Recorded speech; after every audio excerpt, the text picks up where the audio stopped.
I was 5 years old when my father took a second wife, and because of the way my father turned against my mom left us.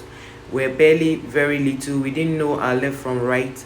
So every morning, my stepmother would ask me to wake up in the morning at 5 years, sweep the house, do the dishes, and it went on and on. And when she had children, her children never did anything. I and my siblings did all the house chores.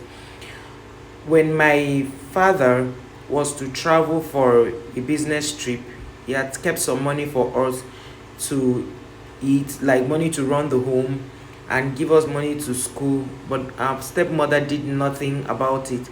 She kept us hungry. We usually go to school, and then our friends in school will be the one to give us food to eat. We lived a very painful life because our father was hardly around, and our mother had left.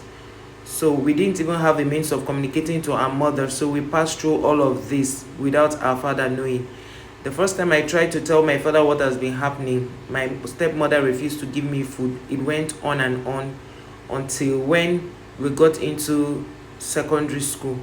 That became worse because my stepmother decided to put her own children in private schools while we went to the regular government secondary school. We finished secondary school, we came out with good grades, and her children every day they had this back and forth doing assignment, but we graduated and came out. When it was time for them to send us to university, we went to the regular universities with all the strikes. We went on strike. Her children were in private schools, yet it was difficult for them to pass, so they had extra years. And because of the extra year and we having strike, we graduated the same time with the children. Now it got to when we would get jobs. My stepmom had a senior uncle, a big uncle who was a rich man. In agreement with my father, they gave her children jobs in very juicy offices where they paid so well and their welfare packages were so wonderful.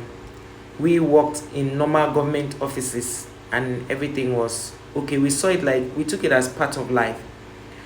So when my stepmom saw that a particular guy was always coming around to check on me, my stepmom's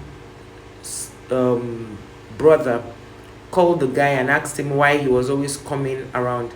And the guy said he was my friend. And my stepmom's brother said so many things about me that were not true.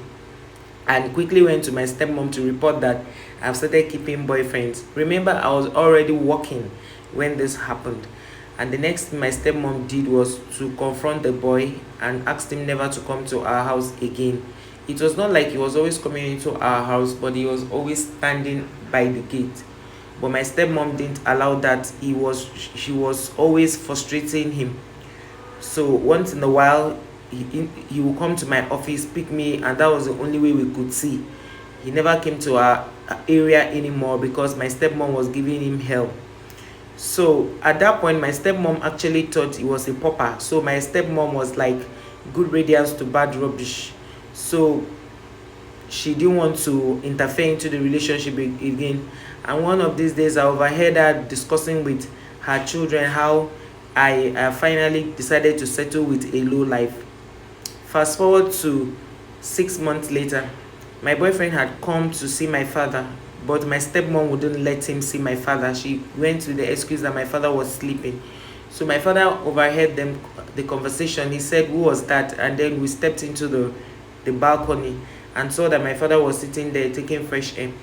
And he asked what was the problem. We told him everything, and he said, "Okay, we could come in." I called him my boyfriend, and my stepmom was not happy.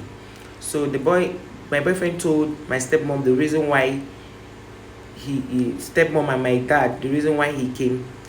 And my father asked, "Do you think you can marry this guy for at least 15 years?" And she said yes, that the guy loved her. And my stepmom didn't even allow my father to land. She interjected and said, "Hope is not the one you go now, and the next minute you are back here, there will be no rooms for you." And we all laughed, thinking it was a joke. And that was how my stepmom did. When it was time for my wedding plan, she did not pay attention to anything. We did everything. My father was very supportive. And after my marriage, my 3 months later, I took in, and then I got a call that my stepmom's daughter, who is my stepsister, was getting married.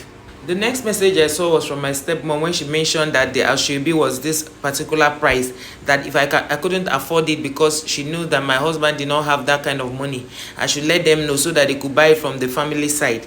So when I didn't respond to that, I quickly asked for account details and I sent the money to her. And she responded by saying, "Oh, so you can even afford it." And I didn't reply. I just kept mute. And during the wedding, I asked what we could do. And my husband had sent in his contribution. And when he sent in the contribution, my stepmom was like, wow, that she never knew that my husband could do all of this. That was because she had gone around telling people how I married a pauper. Fast forward to 6 months after her daughter's wedding, the husband had come to the house to report my stepsister for like 3 times. And my father had settled this matter and became tired. So the boy got tired and came back to say he didn't want the marriage again. So my stepmom was now calling on me to prevail over the man to take back my stepsister. And the first thing I told my stepmom was, remember when you said this about me? Everything you planned and wished me is what is happening to your children. Don't you think it's high time you asked us for forgiveness? My stepmom was like, why would I be rude to her? And how am I sure? She said all of that. I reminded her of what she told her children before my marriage and what she has been telling people about my husband. And my stepmom began to say that she was very sorry that it wasn't the way I saw it. And what I did was to put a call across to my stepsister and asked her everything that happened. She told me everything that happened in details, and I asked for her husband's number, which she sent to me. I called my stepsister's husband and I pleaded with him. I begged him on behalf of everybody and apologized for all my stepsister had been doing. And he said he was going to think about it. I told him how it's stressful for people to actually marry and stay married from the month 0 to at least 2 years. It's always a very turbulent period for newlyweds. So you should please take her back and they should find a way to sort it out. And then a month later, he decided to accept her back. As it is in our tradition, if you tell the woman to leave your home, if she's coming back, you have to do a very big event. That event took place and I was there with my husband and everybody was happy and we left. When my stepsister got into her marriage, she did the unthinkable. That was a period where she decided to start having conversations with her ex-boyfriend, which her husband got to see all the chats they had exchanged. And this time the husband had gotten it enough and decided that he was going to call off the marriage. He didn't want the marriage anymore. My stepmom quickly went to see a witch doctor. On reaching there, the witch doctor had told her everything she would need to do. But my stepmom said they were too difficult for her to handle. And one other lady came to her and told her that she had another spiritual person that he was going to pray so that her child would not be thrown out of her marriage again. And all of this happened. When she got to the spiritualist, the first thing the spiritualist told her was that she needs to, that asked her if her husband was married to another woman. She said she's actually the second wife, that the husband had other children. The spiritualist said, go back to your husband's children, which are your stepchildren. Apologize to them and ask them for forgiveness because they are really very bitter towards you for all the things you've done to them right from when they were children. And immediately she came back to apologize to us. We were all surprised that what would have been happening. She apologized. She was so kind that we should forgive her and everything. It was after that apology we heard that our sister had been thrown out again the second time. All this while she was trying to cover it. We didn't even know what went wrong until she met the second spiritualist who told her that for all the things she has done to us, we're not happy, and that is why the thing she prayed, the evil she prayed to against us, is backfiring and happening to her children. And after that, the woman called, after doing all the spiritual assignment she was asked to do, she later called the husband and begged the husband to reconcile with the wife. And we decided to have a family meeting and agreed that she would not repeat it again. And that was how her husband took her back into the